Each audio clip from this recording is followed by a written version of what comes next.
15 شعبان المعظم یہ آنے والی ہے اور اس دن دیکھا جاتا ہے کہ مساجد میں مغرب کی نماز کے بعد نوافل پڑھے جاتے ہیں، تو اس کے بارے میں ذرا بتائیں کہ یہ نوافل پڑھنے کا طریقہ کار کیا ہے اور ان کی فضیلتیں کیا ہیں؟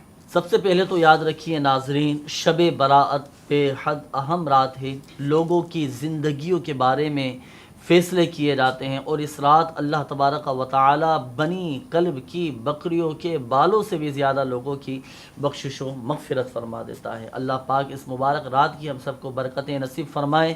ہمارے بزرگان دین رحمہم اللہ المبین، مشائخ کرام، اسلاف کرام رحمہم اللہ السلام کے یہ معمولات میں تھے نوافل۔ نماز مغرب فرض اور سنتیں اور نفل ادا کرنے کے بعد 6 رکعات نماز نفل ادا کیے جائیں، 2 رکعتیں کر کے۔ پہلی 2 رکعتوں میں یہ نیت کی جائے کہ یا اللہ پاک ان 2 رکعات کی برکت سے مجھے درازی عمر بالخیر عطا فرما۔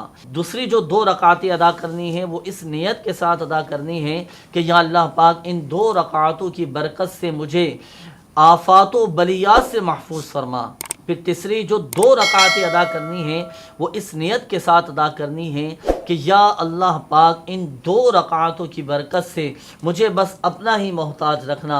یہاں یہ بھی عرض کرتا چلوں کہ جب 2 رکعت نماز نفل ادا کریں تو ہر رکعت میں سورۃ الفاتحہ کے بعد چاہے تو 3 مرتبہ سورۃ الاخلاص پڑھ لیجئے، تو یوں اس طرح الحمدللہ عز و جل ہر رکعت میں ایک قرآن پاک ختم کرنے کا ثواب حاصل ہوگا۔